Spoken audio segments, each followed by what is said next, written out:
line your final. Ouch. To break down the madness of Game 2 at the Garden, we welcome in CBS Sports analysts Tim Doyle and John Gonzalez. Guys, thank you so much for joining us. It was a wild one once again. The Pacers did it. They stole not one, two on the road at Madison Square Garden. After the Knicks came back from being down 10 early in this game, it was close. This game was tied at 81 going into the fourth. At that point, guys, this is a brand new game. Forget about who didn't have a good first half. It's a clean slate. Tim, let's start with you. Your reaction on how Indiana was able to pull away. I mean, my cold-blooded New York reaction is this sucks that this series is going to end so fast because these games have been so much fun to watch. There's been so much electricity there in the Garden. But eyeball test to me, John and K. Rich, is that the Pacers are better. I don't know what else to say. The Knicks can't stop them, John.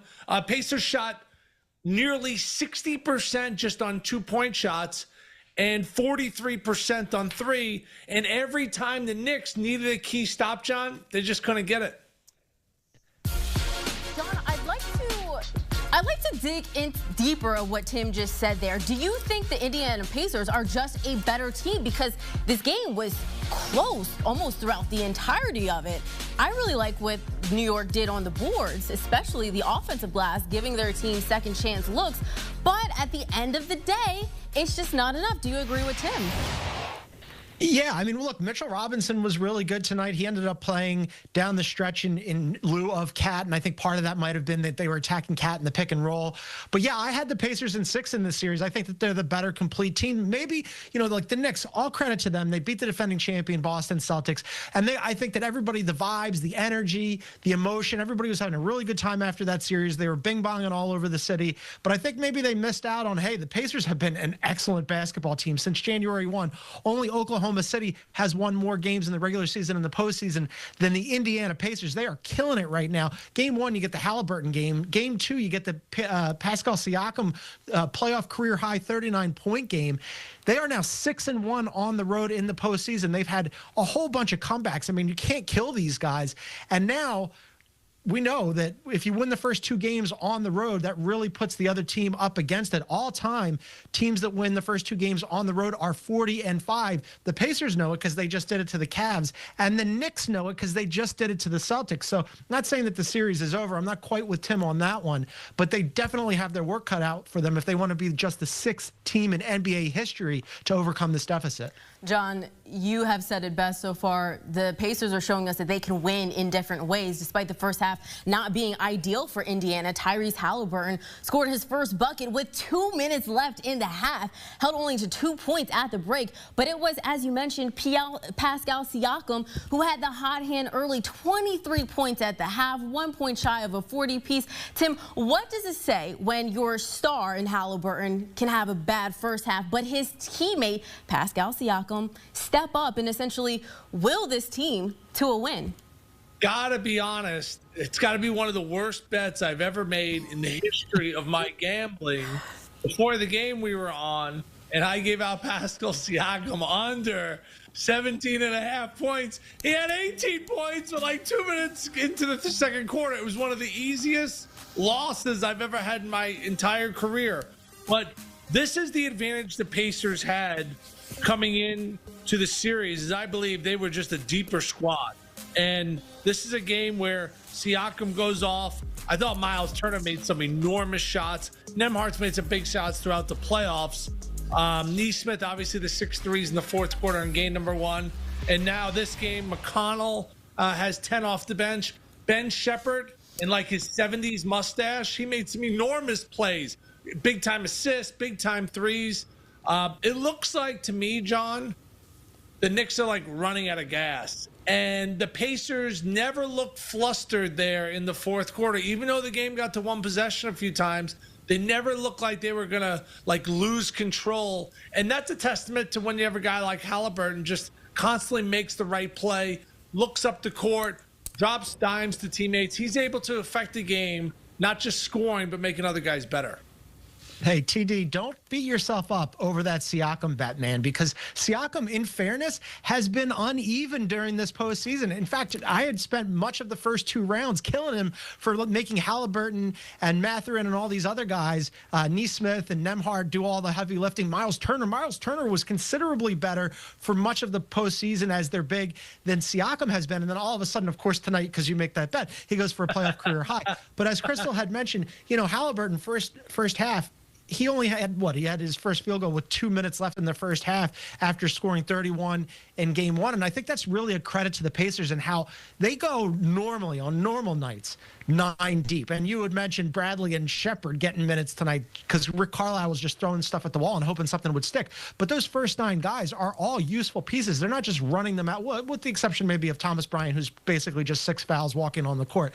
But Rick Carlisle uses all of those guys really judiciously. They all have a role in that offense and in that defense. TJ McConnell, he was in double digits. He makes really good plays. And what I love about the Pacers, they do 2 things really well that I think they don't get enough credit for. They limit their turnovers. Tonight, just 10 turnovers. That's actually a high number for them. And then they're awesome in transition defense. They held the Knicks to just 7 fast break points. The Knicks love to get out and run, and the Pacers are really good at stopping that. So that clash of styles, those 2 matchups there where the Pacers don't get turned over and they keep the Knicks from getting out and running, that's really limited the Knicks in this series so far. Now, guys, I want to take you back to the conference semis, round 2. Knicks, Celtics. The Knicks did a really good job on the road. It almost felt strange in game 3. It's like they didn't have a home court advantage. Looking forward, looking ahead to game 3 and game 4 on the road where the Knicks will be away, very far away from Madison Square Garden, is it a possibility that they play better towards the end of games down the stretch in games 3 and 4 to hopefully not have people bring out their brooms? Tim, we'll start with you. I think they'll be lucky to win a game there. Lucky? Yeah, I think they'll be lucky to win a game there. And, we've seen this before throughout the playoffs. When you give away that game, they gave away game 1. I don't care what you said, they gave that game away. You don't lose that game. In a million years, you give that game away. It's almost similar to what happened with the Cavs. Like, the Cavs gave away a game, and then that was it. Like, the wheels just absolutely fell off. I just don't think they have the firepower. Like, there's just so many more weapons, like John mentioned, that the Pacers have that they can turn to, and there's just so much pressure on Brunson. John, I don't know about you. The fact that Brunson in the 4th quarter got it to a 1-possession game on that one, I thought he got fouled on it. He was obviously pretty mad at the referee. But the fact that he, made some shots, the other shots just made it interesting to watch. But eyeball test, just like watching the game, the Pacers are just a much better team. And the Knicks blew the series by dropping game 1. And now they're going to go into hostile territory where people in Indiana, I live in the next state over. I live in Illinois, okay? They got nothing to do. I mean, they have nothing to do. And by the way, the weather's been miserable in the Midwest. So you got the big, bad New York Knicks coming out. The fans are going to be pissed. They're going to be hot. They're going to be yelling. It's going to be electric, and the players are going to feed off of it. I'd be shocked if they win a game.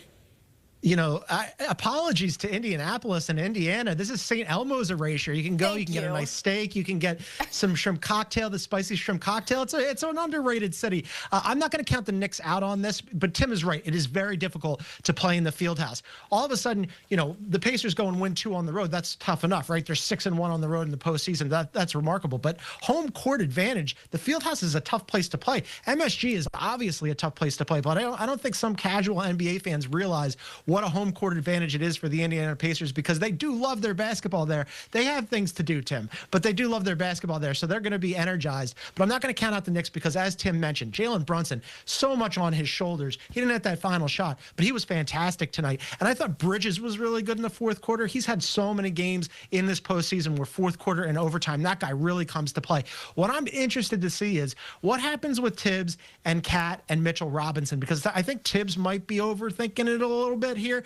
He takes Cat out. He only plays 28 minutes. Again, they were attacking him in the pick and roll. I get that, but you need some offensive firepower. And when you take Cat off the floor, that's a big who can shoot. Mitchell Robinson, he was hitting that offensive glass. He was getting them second chance points. He's a really good defender. but he is not a scorer by any stretch of the imagination. So you're basically playing with 4 guys when he's out on the floor. So I want to see what kind of adjustments Tibbs makes going to Indiana. Nick's not out of it, but this is going to be a really, really difficult ask for them. And to your point, John, they will definitely hack Mitchell Robinson when he is on the floor, especially late in games, because he's not, you know, a scorer and especially struggles at times from the line. Tim Doyle, John Gonzalez, thank you so much for your time and expertise. Appreciate you both.